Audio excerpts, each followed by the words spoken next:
As you watch the first half of this program, keep these questions in mind. What tools do archaeologists use? How have archaeologists helped us learn about people in the past? Archaeology is the study of material remains of past human life and activities. Archaeologists investigate everything from early human artifacts and tools to the man-made objects that are buried or thrown away in present day. Their investigations provide the primary source of information on prehistoric, ancient, and extinct cultures. What clues have ancient civilizations left about their pasts? We can dig up the artifacts and we can learn about their writings. Things that the civilizations built or the cultures built. Mostly oral tradition. It just keeps passing down, the same stories are told to each generation. Art or music or theater. Through architecture and art, because it's there always. Look at Greece and Rome, you still see marks of those ancient civilizations. Deep underground lies the resting place of China's first historical dynasty, the Shang.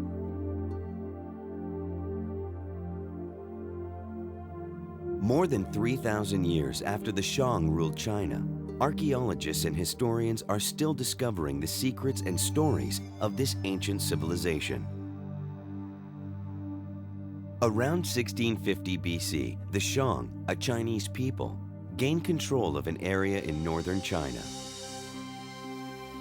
From there, leaders established the Shang civilization as a collection of city-states, which laid the foundation for 600 years of Shang rule.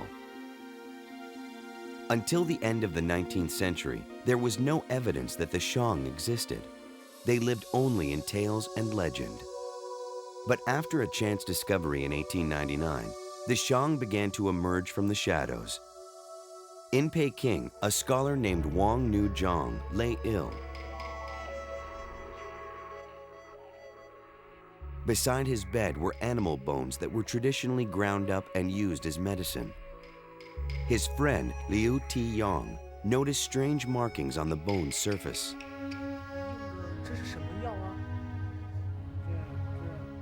Instead of using them, the two scholars began to study them. They had discovered one of the earliest forms of writing ever recorded. After visiting local pharmacies, they found out that the bones had come from a site at a town now called Anyang. Archaeologists began digging at Anyang in 1928, and they're still digging today.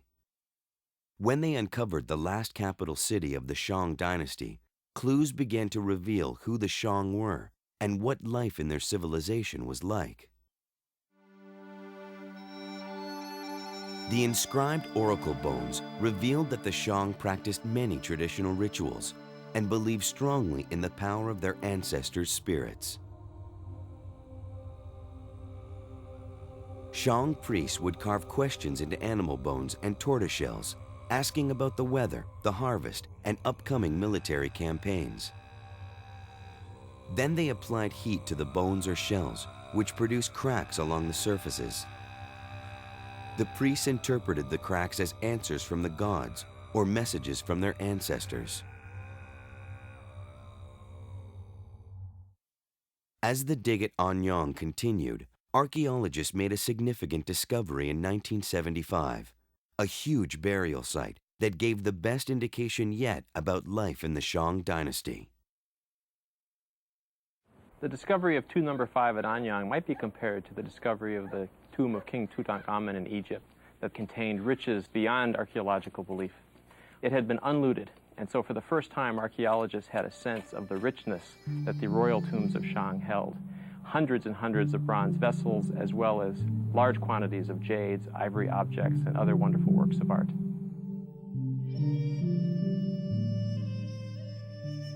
The tombs also held evidence of wars and human sacrifices. The Shang often went to war with neighboring clans, using chariots that were buried along with important Shang leaders.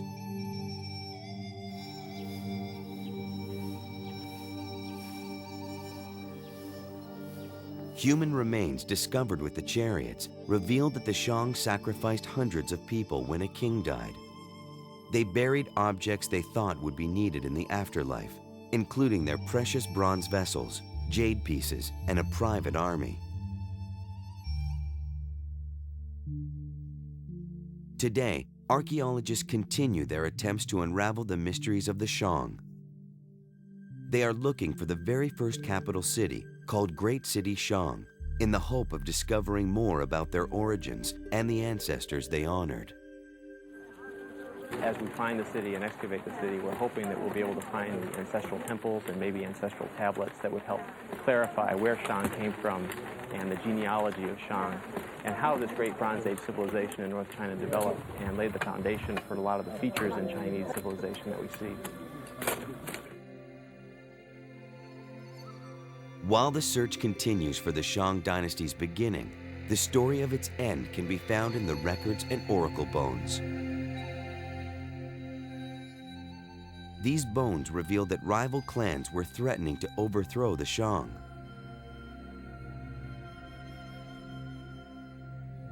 The Shang fell in 1027 BC, never to rise again.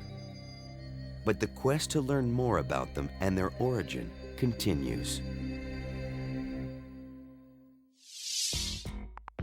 Did you know?